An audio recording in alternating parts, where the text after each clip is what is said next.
नमस्कार प्रिय बंधु माने दुनिया रे समस्ते टंका रोजगार करी सुख शांति रे बंचिबा पई चाहंती किंतु किछि लोक एमिति थांती बहुत अधिक परिश्रम करंती एवं टंका अधिक रोजगार करंती किंतु समानंकर टंका सेमानंकु अंटे नाही। यह एथि पई हेई थाए सेमानंकर दिनचर्यार किछि भूल कारणरु हेई थाए। वास्तुशास्त्र अनुसार किछि एमिति 10टी कथा कुआ जाईछि जहा आपनंकु सुनिबा अत्यंत जरूरी अटे। जदि आपणक भितरे एमिति खराब अभ्यास रही थाए तेबे एहाकू बदलाई नियंतु, नहले आपणकू दरिद्रतारू केही अटकाई परिबे नाही। प्रथम कारण हेउची सकाळु डेरी रे उठिबा।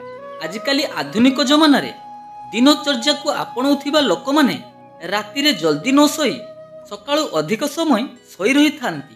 शास्त्र रे एमिति अभ्यास को भूल बोली कहा जाईछि। एमिति करिबा द्वारा चंद्र एवं शुक्र ग्रहर अशुभ फल दे थाए। यह द्वारा मानसिक अशांति देखा दे थाए एवं स्वास्थ्य संबंधी समस्या देखा दे थाए। सकाळे शीघ्र उठिबा द्वारा आम मस्तिष्क रे नुआ नुआ विचार आसी थाए जहा आमको आगको बढ़िबारे सहायता करि थाए। गरुड़ पुराण अनुसार जो व्यक्ति देरी रे उठी थाए से जेते रोजगार कले मध्य सबुबेले धनर अभाव लागि रही थाए। यार द्वितीय कारण हेउची सेज उपरे बसी खाइबा। केतेक लोकंकर अभ्यास होई थाए कि सकाळ और संध्या रे सेमाने सेज उपरे बसी खाइ थांती।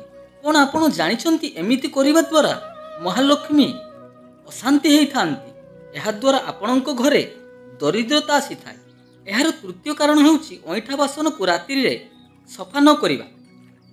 एबे भी रात्रि रे ओइठा बासन रोसई घरे रखंतु नाही। रोसई घरे ओइठा बासन रखिले रोसई घरे अपरिष्कार होई थाए। एमिति करिबा द्वारा रोग सृष्टि होई थाए और महालक्ष्मी मध्य प्रधान्वित होई थांती। एहा द्वारा व्यक्तिर दरिद्रता आसी थाए। से जेते धन रोजगार कले मध्य धन अंटी न थाए। एहार चतुर्थ कारण होउची घरर महिला माननकु असम्मान एवं अपमान करिबा। शास्त्र रे कहा जाईची महिला माने होउचंती घरर लक्ष्मी अटंती। जेउ लोक महिला माननकर अपमान करि थाए एवं निजर स्त्री को सम्मान देई न थाए सेही घरे मां लक्ष्मी केबे हेले रही न थांती। जदि आपण चाहुचंती आपणक घरे पैसा रहू तेबे महिला माननकु सम्मान दियंतु। जेउ घरे स्त्री माने प्रसन्न रही न थांती सेही घरे दुख केबे भी कमी न थाए। यार पंचम कारण होउची खाद्य को अपव्यवहार करिबा। शास्त्र रे कहा जाईची अन्नर अपमान करिबा उचित नुहे। थाली रे खाद्य छाड़िबार अर्थ अन्नर अपमान करिबा। तेणु आमे दरकार ठारू अधिक खाद्य अपव्यय करिबा उचित नुहे। अकारण खाद्य को नष्ट करिबा माने हेउची दरिद्रता को आमंत्रण करिबा। यह करिबा द्वारा मां लक्ष्मी असंतुष्ट होई थांती। कारण नंबर 6 हेउची घर परिष्कार परिच्छन्न न रखिबा।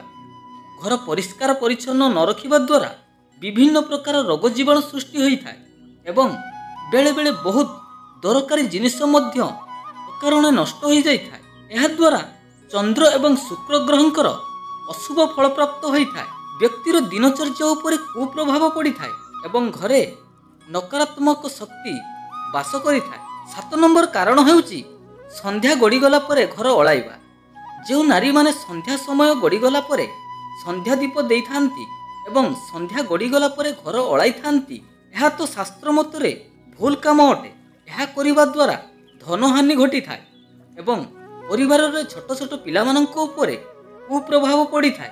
सबुबेले किछि ना किछि अनिष्ट परिवार मध्य रे लागि रही थाए। 8 नंबर कारण होउची घरर मुख्य द्वार रे जता चप्पल रखिबा।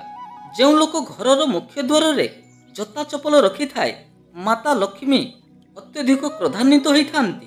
कारण घरर मुख्य द्वार देई माता लक्ष्मींकर प्रवेश होई थाए जहा फल रे व्यक्ति को दरिद्रतार सामना करने को पड़ी थाए। यार 9म कारण होउची घरे कलह लागिबा। जेउ घरे सबुबेले कलह लागि थाए एवं गुरुजन माननकु अपशब्द व्यवहार करा जाई थाए सेही घरे माता लक्ष्मी वास करंती नाही जहा फल रे व्यक्ति को दरिद्रतार सामना करने को पड़ी थाए। यार 10म वा शेष कारण हेउची संध्या समय रे सोइबा ओ केश मुकुला रखिबा। जो स्त्री लोक माने संध्या समय रे केश को मुकुला रखी एवं संध्या समय रे सेजरे सोई पड़ती एहाकू वास्तुशास्त्र अनुसार ଖରାପ ଅଭ୍ୟାସ ବୋଲି କୁହାଯାଇଛି। ଏହା କରିବା ଦ୍ୱାରା ଦେହ ଅସୁସ୍ଥ ରହିଥାଏ ଏବଂ ମାତା ଲକ୍ଷ୍ମୀଙ୍କର କୁପ୍ରଭାବ ପଡ଼ିଥାଏ। ଏହା କରିବା ଅନୁଚିତ। ଏହିସବୁ ଖରାପ ଅଭ୍ୟାସ କରିବା ଦ୍ୱାରା ବ୍ୟକ୍ତିକୁ ଦରିଦ୍ରତା ମିଳିଥାଏ। ଏହିସବୁ ଅଭ୍ୟାସକୁ ଛାଡ଼ି ଆପଣମାନେ ଭଲ ଅଭ୍ୟାସକୁ ଆପଣାଇଲେ ନିଶ୍ଚିତ ରୂପେ ଆପଣମାନଙ୍କ ଜୀବନରେ ସୁଖ ସମୃଦ୍ଧି ଲାଭ ହେବ। ଆଶା କରୁଛି ବନ୍ଧୁମାନେ ଭିଡ଼ିଓଟି ଯଦି ଭଲ ଲାଗିଥାଏ ଭିଡ଼ିଓକୁ ଲାଇକ୍ କରି କମେଣ୍ଟରେ ଜୟ ମା ଲକ୍ଷ୍ମୀ ଲେଖନ୍ତୁ ଏବଂ ଚ୍ୟାନେଲରେ ନୂଆ ଥିଲେ ଚ୍ୟାନେଲକୁ ଗୋଟେ ସବସ୍କ୍ରାଇବ୍ କରିଦିଅନ୍ତୁ। ରହୁଛି ବନ୍ଧୁମାନେ, ପୁଣି ଦେଖା ହେବ ଆଉ ଏକ ନୂଆ ଭିଡ଼ିଓରେ। ଜୟ ଜଗନ୍ନାଥ।